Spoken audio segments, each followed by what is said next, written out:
ಜಾರಿ ನಿರ್ದೇಶನಾಲಯ ಆರ್ಥಿಕ ಅಪರಾಧಗಳಿಂದ ರಾಷ್ಟವನ್ನು ರಕ್ಷಿಸುವ ಗುರಾಣಿ ಎಂದು ಕೇಂದ್ರ ಹಣಕಾಸು ಖಾತೆ ರಾಜ್ಯ ಸಚಿವ ಪಂಕಜ್ ಚೌಧರಿ ಬಣ್ಣಿಸಿದ್ದಾರೆ. ದೆಹಲಿಯಲ್ಲಿಂದು ನಡೆದ 70ನೇ ಜಾರಿ ನಿರ್ದೇಶನಾಲಯ ದಿನಾಚರಣೆ ಉದ್ದೇಶಿಸಿ ಮಾತನಾಡಿದ ಅವರು, ಜಾರಿ ನಿರ್ದೇಶನಾಲಯಕ್ಕೆ ನೀಡಲಾಗಿರುವ ಅಧಿಕಾರಗಳು ಅಕ್ರಮ ಹಣ ವರ್ಗಾವಣೆ, ಹವಾಲಾ ವಹಿವಾಟು, ಬೇನಾಮಿ ಆಸ್ತಿಗಳು ಹಾಗೂ ಕಾರ್ಪೊರೇಟ್ ವಂಚನೆಗಳಂತಹ ಆರ್ಥಿಕ ಅಪರಾಧಗಳನ್ನು ಎದುರಿಸುವ ಗುರಿ ಹೊಂದಿವೆಯೇ ಹೊರತು ಯಾವುದೇ ವ್ಯಕ್ತಿಗಳನ್ನು ಗುರಿಯಾಗಿಸುವ ಅಧಿಕಾರ ನೀಡಿಲ್ಲ ಎಂದು ಹೇಳಿದರು. ದೇಶದಲ್ಲಿ ಜಾರಿ ನಿರ್ದೇಶನಾಲಯದ ಅಗತ್ಯವನ್ನು ಒತ್ತಿ ಹೇಳಿದ ಅವರು, ಆರ್ಥಿಕ ಅಪರಾಧಗಳು ಆರ್ಥಿಕತೆಯ ಮತ್ತು ಸಾಮಾನ್ಯ ನಾಗರಿಕರಿಗೆ ಗಂಭೀರ ಅಪಾಯವನ್ನುಂಟು ಮಾಡುತ್ತವೆ ಎಂದು ವಿವರಿಸಿದರು.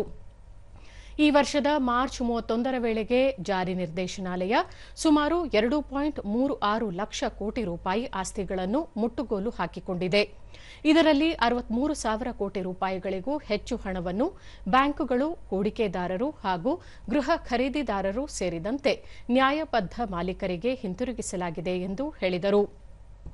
ಆಧುನಿಕ ಕಾಲದಲ್ಲಿ ಎದುರಾಗುತ್ತಿರುವ ಸವಾಲುಗಳನ್ನು ಪ್ರಸ್ತಾಪಿಸಿದ ಸಚಿವರು, ಸೈಬರ್ ವಂಚನೆ ಹಾಗೂ ಆನ್ಲೈನ್ ಹಣಕಾಸು ಅಪರಾಧಗಳು ಕಳವಳಕಾರಿ ಸಂಗತಿಗಳಾಗಿದ್ದು, ಅವುಗಳನ್ನು ಪರಿಣಾಮಕಾರಿಯಾಗಿ ನಿಭಾಯಿಸಲು ಕೇಂದ್ರ ತನಿಖಾ ಸಂಸ್ಥೆಗಳ ನಡುವೆ ಬಲವಾದ ಸಹಕಾರ ಅಗತ್ಯ ಎಂದು ಹೇಳಿದರು. ಪ್ರಧಾನಿ ನರೇಂದ್ರ ಮೋದಿ ಅವರ ನೇತೃತ್ವದ ಸರ್ಕಾರ ಭ್ರಷ್ಟಾಚಾರದ ಬಗ್ಗೆ ಶೂನ್ಯ ಸಹಿಷ್ಣುತೆ ನೀತಿ ಅನುಸರಿಸುತ್ತಿದೆ ಎಂದು ಸಚಿವರು ಹೇಳಿದರು. ಕಾರ್ಯಕ್ರಮದಲ್ಲಿ ಇಡಿ ನಿರ್ದೇಶಕ ರಾಹುಲ್ ನವೀನ್, ಕಂದಾಯ ಕಾರ್ಯದರ್ಶಿ ಅರವಿಂದ್ ಶ್ರೀವಾಸ್ತವ್, ಹೆಚ್ಚುವರಿ solicitor general Suryaprakash V Raju, ED ವಿಶೇಷ ನಿರ್ದೇಶಕ ಮನು ಉಪಸ್ಥಿತರಿದ್ದರು.